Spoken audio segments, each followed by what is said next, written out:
10वी पर्यंतचं शिक्षण माकेगावमध्ये झालं. नंतर तुमचं 11वी 12वी आणि महाविद्यालयीन शिक्षण आणि वैद्यकीय शिक्षण याचा प्रवास फार खडतर झाला. कसा होता तो तुमचा प्रवास?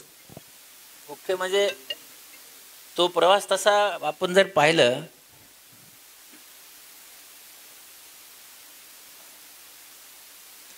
तर तो जो प्रवास आहे माझा, आपण जर म्हटलं की 10वी नंतरचा, 10वीमध्ये मी आजारी होतो आणि टायफॉईड झाला होता मला आणि 10वीची परीक्षा किनगावला होती. तर माझे गुरुजी तिथले चीफ होते, इन्व्हिजिलेटर पण माझेच गुरुजी होते आणि हायर मॅथमध्ये मला एक प्रमेय सोडवता येत नव्हता. त्यांनी मला कॉपी आणून दिली, तुम्ही लिहा म्हणून सांगितलं. गुरुजी तुझेच आहेत, लिही, उभं राहतील. मी ती खिशात घेतली, ठेवली. माहीत नाही का घेतली आणि का ठेवली. म्हणजे माझे गुरुजी लिहा म्हणत असताना पण मी लिहिली नाही. त्यावेळेची माझी मनस्थिती मला माहिती नव्हती. 10वीचा निकाल लागला आणि मी 10वीमध्ये म्हणजे मराठवाडा होता त्यावेळेस, मराठवाड्यामध्ये 10व्या क्रमांकाने पास झालो. पण जी मुलगी पहिली आली होती तिचं नाव होतं आशालता मनमत नीला, उदगीरची मुलगी होती. तिला माझ्यापेक्षा फक्त 15 मार्क जास्त होते. तो प्रमेय मी सोडवला असता 20 मार्काचा तर मी पहिला आलो असतो.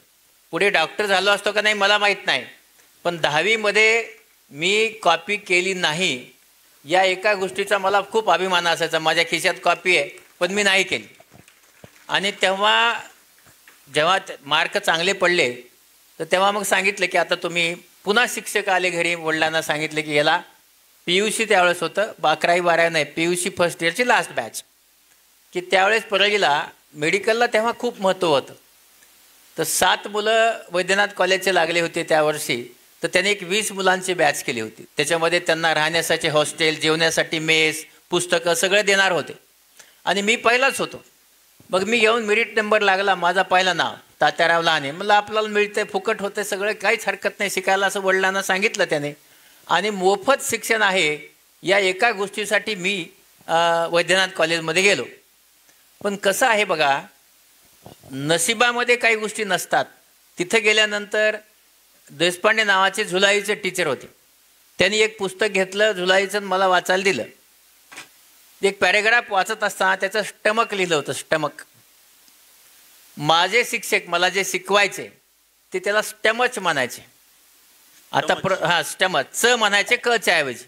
मी कुठले प्रोनाऊन्सिएशन शिकणार आहे? ज्या गावामध्ये बस येत नाही अशा गावातनं मी शिकलो तर मी स्टमचच म्हणणार आहे ना. ती म्हणलं स्टमच, त्याला गेट आउट. मी म्हणलं काय झालं? ते म्हणाले ज्याला स्टमक म्हणता येत नाही तो डॉक्टर कसा होईल? आता मला सांगा, भाषा जर असं असेल तर किती अडचण आहे. पण दिलं मला हाकलून. आणि मग त्याच्यानंतर मी आपलं पेटी घेऊन गावाकडे निघाल्यास आणखी एक शिक्षक भेटले, त्यांचं नाव काळे. ते म्हणले शेतकरी आहेस ना? म्हणलं हो. घालतो का म्हणे झाडाला पाणी? म्हणलं घालतो की. ते म्हणले हे बाई 50 झाडं आहेत, तुम्ही कधी परळीला गेलात तर ते बाहेरच्या कॉलेजमध्ये जे झाडं आहेत त्यातले 50 मोठे झाडं ते आजही जिवंत आहेत. त्या झाडांना मी जवळून एक हे करून पाणी घेऊन यायचं, कावड करून, मागे एक घागर पुढे एक घागर आणि 50 घागरी पाणी रोज घालायचं. कमवा आणि शिका योजनेमध्ये मला 30 रुपये मिळायचे म्हणजे महिन्याला.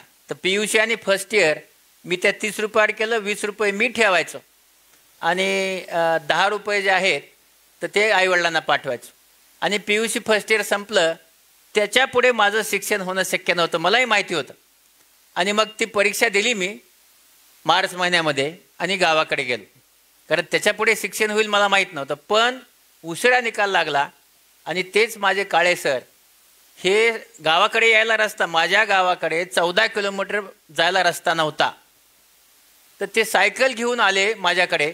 तर मी बघितलं सायकलवर येत आहे कोणीतरी, ते काळे सर आहेत. म्हणजे मला असं वाटलं की मला पुन्हा काहीतरी चांगले मार्क पडले असावे. आणि नशिबाने पुन्हा मी मराठवाड्यात 10वा आलो होतो आणि माझा मेडिकलला नंबर लागला. तर नंबर लागल्यानंतर औरंगाबादला गेलो शिकायला. तर जात असताना माझा मित्र आहे जुगल किशोर लोहिया म्हणून, त्यांनी मला 3 सेट, त्याच्यानंतर कपडे, बॅग, त्याच्यानंतर अप्राण लागतो घालायला तो अप्राण, असे सगळे कपडे माझ्या मित्रांनी मला करून दिले. आणि ते कपडे घेऊन मग मी ॲडमिशन घेतलं. कुठे याला मेडिकल कॉलेजला. पण तिथे कठीण होतं की मला पैसे नव्हते माझ्याकडे. आम्ही एक मेस 7 लोकांमध्ये सुरू केली. ते मेसचं सगळं काम मी करायचो.